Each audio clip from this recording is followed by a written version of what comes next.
Assalamualaikum warahmatullahi wabarakatuh. Waalaikumsalam warahmatullahi wabarakatuh. Selamat pagi menjelang siang. Salam kalian harus memahami dulu petunjuk belajar yang akan Bapak sampaikan.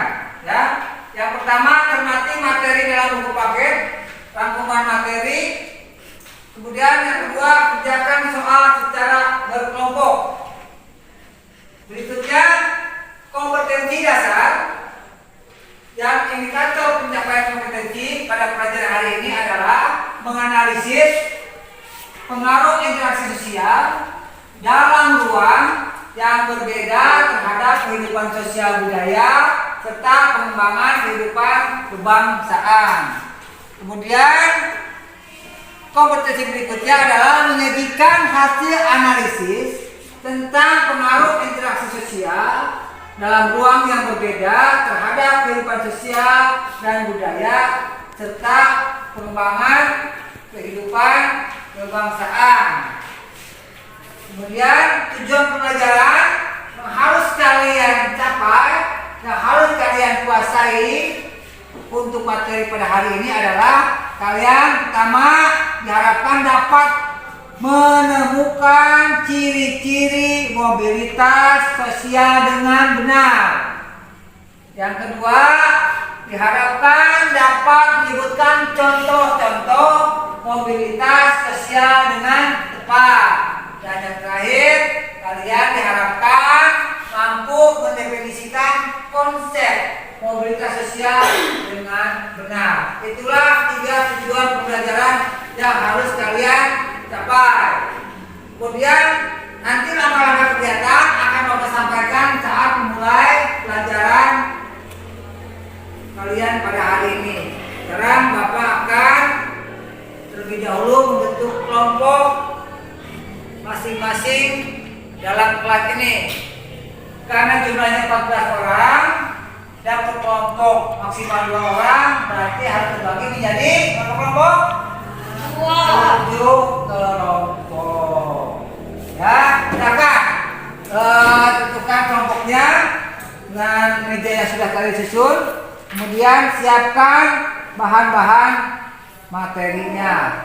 Ya, silakan duduknya berhadapan, antar kelompok tidak boleh berhadapan-hadapan. Sebelum mengerjakan tugas, Bapak akan tayangkan materi yang harus kalian analisis, kalian simak baik-baik, kemudian nanti didiskusikan dengan anggota kelompoknya. Baik, perhatikan tayangan berikut ini. Di sini yang pertama ada pengertian tentang mobilitas sosial. Mobilitas sosial, pengaruh interaksi sosial terhadap kehidupan sosial dan kebangsaan. Kemudian ada peta konsep. Peta konsep ini pembagian pengaruh interaksi sosial terhadap kehidupan sosial dan kebangsaan, meliputi mobilitas sosial, pluralitas, konflik dan integrasi. Di sini terbagi juga mobilitas sosial ada 5 bagian, pluralitas terbagi lagi 6 bagian, dan konflik dan integrasi terbagi menjadi 2 bagian. Itu ada di buku paket. Kalian bisa simak dulu dalam buku paket. Kemudian berikutnya keragaman masyarakat Indonesia. Kemudian dalam kehidupan sehari-hari masyarakatnya mobilitas masyarakat Indonesia yang dinamis serta keragaman pluralitas ada di dalam buku paket. Jadi Bapak hanya memperjelas, mempertegas lagi tentang materinya. Kemudian ini ada pengertian mobilitas sosial sama seperti yang ada di buku paket. Ini tayangan PowerPoint yang seharusnya ditayangkan di melalui proyektor. Karena kita belum ada proyektornya, Bapak masih gambarnya lewat laptop, ya, untuk dipahami. Nah. Kemudian sekarang kalian akan menuju ke pengerjaan tugas. Tolong disimak langkah-langkahnya sebagai panduan saat kalian mengerjakan tugas akan Bapak berikan. Perhatikan. Langkah-langkah kegiatan yang pertama kalian lakukan adalah bacalah kisah singkat yang ada di dalam buku paket IPS kelas 8 halaman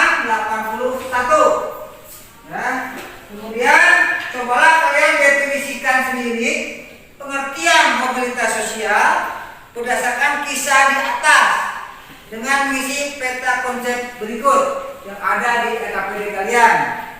Nah, Bapak kasih lihat seperti ini. Kemudian setelah ada tayangan seperti ini dalam LKPD kalian, isilah contoh dan ciri-ciri mobilitas sosial.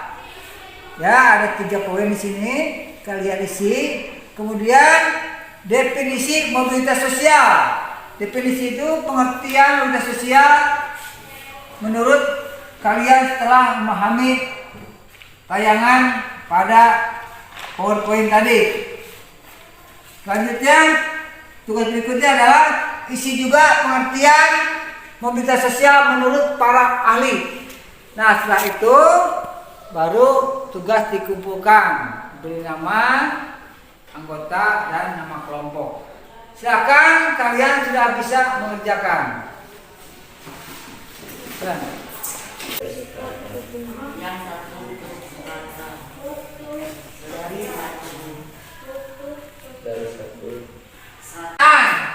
Sebagai evaluasi kemampuan kalian dalam pemahaman materi pada hari ini, ya, silakan siapa saja yang bisa menjawab.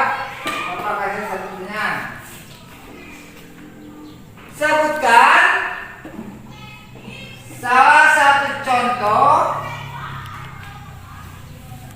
orang tetanggamu yang mengalami mobilitas sosial seperti materi yang sudah kalian pelajari. Silakan siapa yang bisa menjawab? Saya, Pak. Ya, boleh. Mantan kepala desa yang sekarang telah menjadi warga biasa dan bekerja sebagai petani. Hal ini merupakan salah satu contoh mobilitas vertikal ke bawah yang disebut dengan sosial. Siap, memberi salam.